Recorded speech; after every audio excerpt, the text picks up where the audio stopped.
In 2011, Steve Jobs died, and within days, the consensus on Wall Street and the press was essentially the same. Apple will survive, maybe for a few years, and the products already in the pipeline. But the creative engine was gone. The company was going to be fine, and then it was going to slowly become irrelevant. That's not what happened. Instead, Apple became the first publicly traded company in history to reach $1 trillion valuation.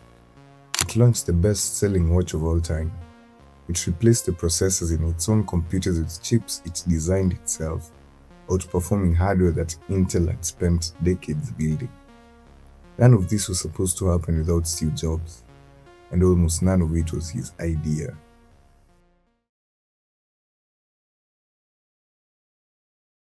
Tim Cook grew up in Robertsdale, Alabama. He was not the kind of person who ended up on magazine covers.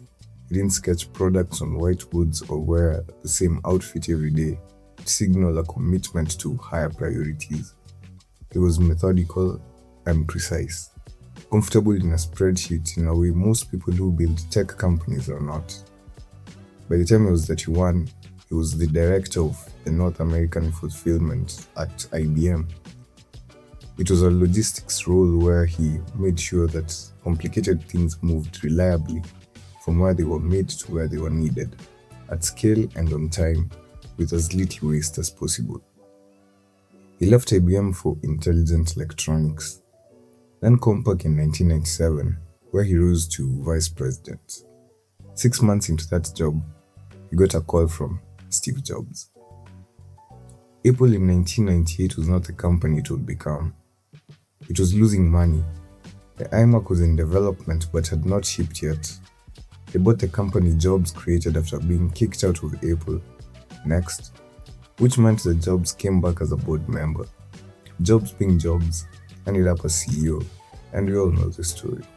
He started cutting products and started making the company legible again.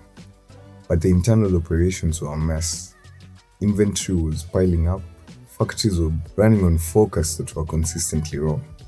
The business underneath the vision was broken. So Jobs needed someone who could fix it.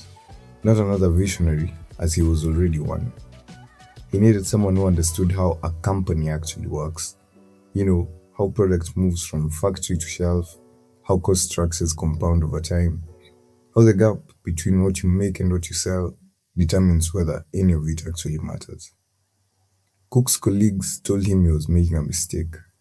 Compaq was solid at the time. Apple, on the other hand, was a gamble. He took the job anyway. Within 2 years, he had reduced Apple's inventory from months to days. The factories that had been manufacturing in excess were replaced with a supply chain built on real demand. Suppliers that weren't performing were cut, and the ones who could hit Apple's standards were brought closer, given more, and asked to do more in return. He didn't touch the products at first. He built the system the products moved through, and that quietly changed what the products were capable of becoming. As a YouTube comment goes, Jobs made Apple cool, Cook made Apple rich.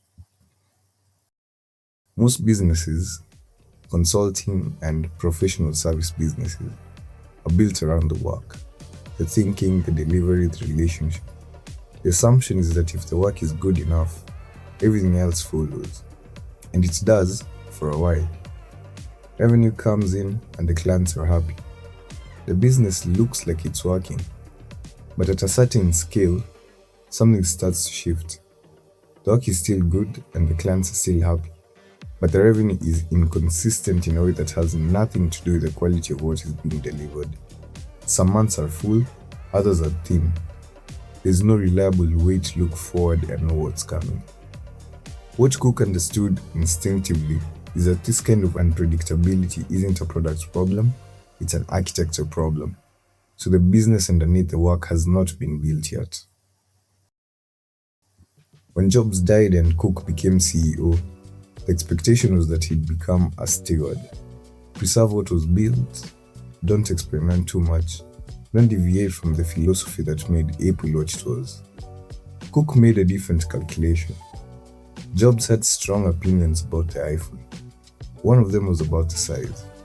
Large phones, the kind Samsung was releasing and selling well, particularly in markets outside the United States.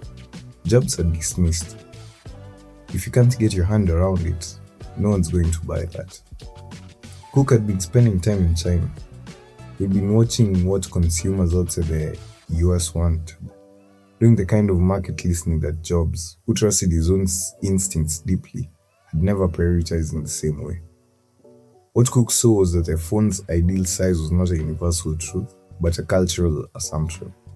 And Apple was leaving an enormous market outside its product line because of it. In 2014, Cook took the stage and introduced the iPhone 6. Larger than any iPhone Apple had made, and the 6 Plus, which was still larger. Products that would not have existed if Jobs' personal economic preference had remained company policy. The iPhone 6 became the best-selling smartphone in history, 247 million units. The customer's Jobs' size philosophy had excluded. Hundreds of millions of them had been waiting. Then Apple Pay, and then one more thing, the Apple Watch, which became the best-selling watch of all time. What Cook did was not abandon Jobs' standard. He separated the standard from Jobs' taste. Jobs had a philosophy: make things that are genuinely excellent, refuse to compromise on quality, understand the customer better than they understand themselves. Cook kept that. What he interrogated was whether every specific decision Jobs had made was an expression of the philosophy or an expression of Jobs. The iPhone 6 wasn't a deviation from Apple's values, it was an application of them. Rigorous market research, world-class supply chain execution, and a product built for a real customer who had been paying attention and waiting. It just happened to look different from what Jobs would have done. And it wasn't just the iPhone. The AirPods, a product category that didn't exist, became viable because Apple had the manufacturing scale and cost structure to sell premium wireless audio at a mass market price. Apple Silicon, the decision to replace Intel processors with chips Apple designed itself, had been years in the making. The organizational capability to do that did not appear when the announcement did. It was built quietly in the background, long before anyone outside Apple knew it was coming. The rest of the iPhone lines, from X to 17, the Vision Pro, each required a different kind of supply chain, a different set of manufacturing relationships, and a different level of internal capability than the product before it. This is the part of Cook's story that gets compressed in the coverage. The narrative is usually Jobs is the genius and Cook is the operator, as if the operator were the lesser word. The implication being that Cook's role was secondary. Important, yes, but support work. The creative vision came from someone else. So that framing misses something. Cook's innovation wasn't in the products, it was in the organization. He built a company that could keep producing world-class work without depending on a single person's taste to define what world-class meant. That is, arguably, a harder problem than designing any one product and a more durable solution. So the products came from the architecture, and the architecture came from Cook. Building the structure underneath a business, the kind of structure that lets revenue become predictable rather than random, requires a different kind of attention than most people in professional services have been trained to give. The work gets the attention. The systems that support the work tend to get built reactively after something breaks. Revenue is inconsistent because the pipeline hasn't been designed to produce consistent flow. The margins are thin because no one has sat with the real economics of how the work gets delivered. Growth stalls because there is no forecast, no way to look forward and know what will the next quarter actually require.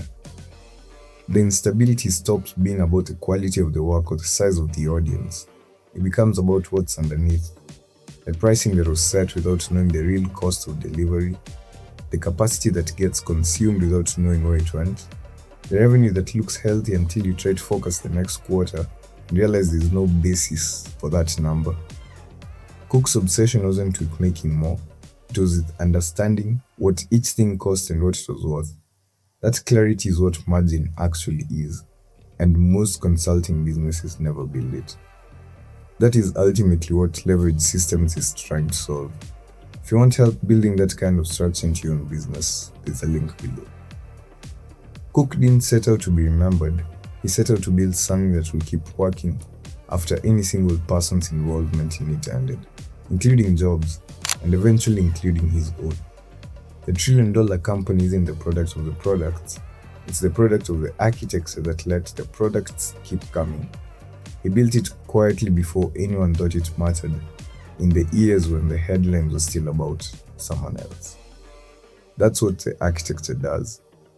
It works without announcing itself until the day it's the only thing left standing. See you in the next video.